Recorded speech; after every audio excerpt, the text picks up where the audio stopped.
Someone watching this in 100 years, we're both probably going to likely be dead. What did these people do? Did they do anything positive? If you have the power to do something, do something positive.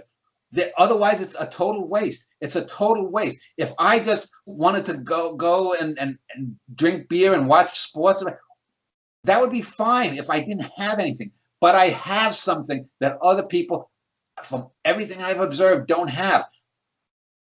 It would be irresponsible of me. So, okay, my life is not always what I want. I work a job where the people don't have a clue as to who I am or the depths that I am. I've been screwed over because my wife tells me, shut up, stop caring about things so much.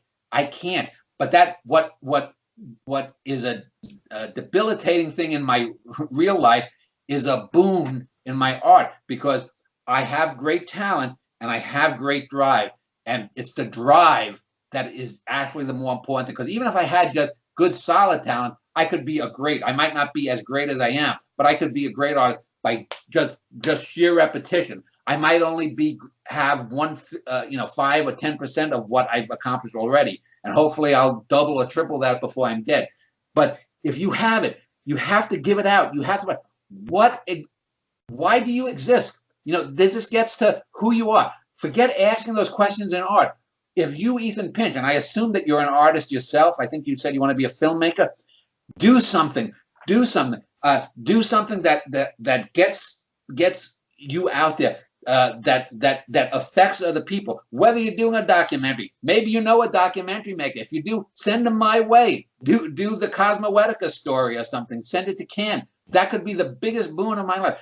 But do something that in 100 years, I've always said, and my wife, when she sees this, she's going to say, "Oh, you told that again." 10,000 years from now, 10 million light years away in another galaxy, if some creature is looking through the Encyclopedia Cosmica or whatever and comes upon a poem of mine, and maybe it's the Passings or maybe it's the Al Capone Canzone, and that creature says, "That old Earth being, how the fuck did he know that back then?" Then I will live. And to me, I'm not like Woody Allen. I don't want to physically live forever, because I want people to say, Dan Schneider, not that he's a great guy, not that he's a great artist to pat me on the back, but that I got something from him. His life was worthwhile. Art for art's sake, basically, then, Dan. Well, yes, I mean, and I've got plenty of. You can read a lot of political stuff into the Norwegian, or there's politics there. But ultimately, if it's not well written, who gives a shit what your political view is? Oh, I'm against abortion. Oh, I'm for this. I'm against that. There has to be the structure of the art. The art refines it. Otherwise, it's a bumper sticker. You want to spend your life making bumper stickers? Go ahead, but make the best fucking bumper stickers, because even the best bumper sticker isn't going to be worth as much as my best poem. No. So I think that's actually a great place to conclude the interview, Dan. Okay. Perhaps this the Encyclopedia of the Future, maybe a Encyclopedia Cosmoetica.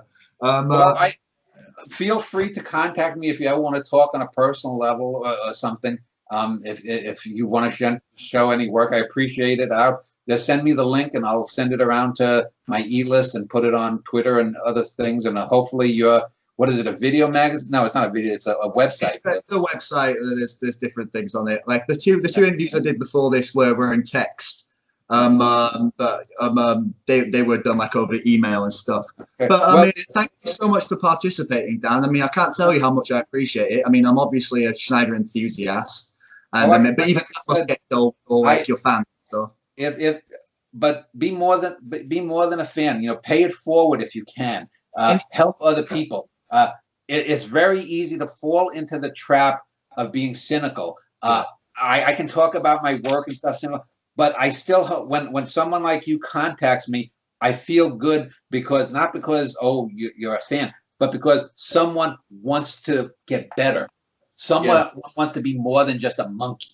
No, being an enthusiast, I think, is much better than being a fan, because fan is like you're a cultist. I was arguing with someone who was like a a fan of James Joyce. It was just cultism. Do you know what I mean? Just kind of like they need a James Joyce figure in their Take life. a look at me. I'm not much to look at. I'm not the fastest, strongest, this, that. There are people who are going to know a lot more information, but I have certain talents that, as far as I know, from what was left, there might have been a guy in Lois Lebovia in the 12th century who could have been a greater writer than me, but the technology didn't exist. That's one of the most fundamentally frustrating things, is there are probably more people who were Denisovans or Neanderthals who could have been, if that little butterfly flapped its wings. That's the craziness of when people go on about the greatness of Shakespeare. I mean, it was really like a lightning in the bottle. There was like 10, maybe 7 years where you had theatre like that in England, and then it was gone. You know, it was really like the perfect concentration of factors. But Shakespeare was better than the Greeks. The modernists are better than Shakespeare. And if you read a lot of my plays, you'll see I go well beyond the modernists. And the thing that has to happen is 300, 500, even 1,000 years.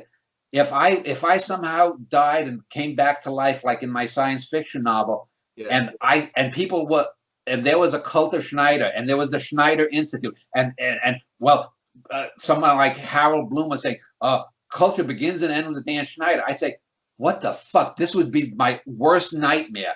I want to be the great link that, I want to be that bottleneck like Whitman, that everything came before. But I have some influence, but it goes well beyond me. It has to.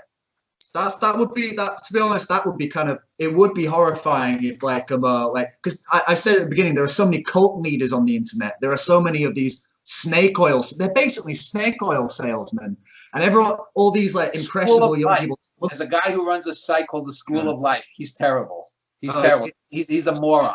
He's just a trust fund baby. Like, what does he know about fucking life? Give me a break. But that's just it. And I feel like if anything, if you like maybe like put on a funny jacket or had like arcane logos or something, maybe you'd like get in some of the flies to but I just don't think that's there. I think because you've talked in essays before where you've had people coming to you and like looking for approval, and but it's not worked out because they're posers or whatever, and it's just more people looking for cult figures. Don't you know what I mean? It's like they want another. I want you to be the best you can be. I can't know what Ethan Pinch has gone through. Even if you somehow were wearing a video camera on the top of your head, I don't have the time to watch however old 30 years of Ethan Pinch's life. You have to take what you have and do the best that you can with it. Everyone does. Hopefully you do. But if you don't, at least give it a good shot. Most people don't even try. That's one of the saddest things. Most people don't try. Some people are smart enough to know they don't have it. Okay, that's good. At least. But if you have something, try. Better to fail to try and fail than just to fuck around all your life.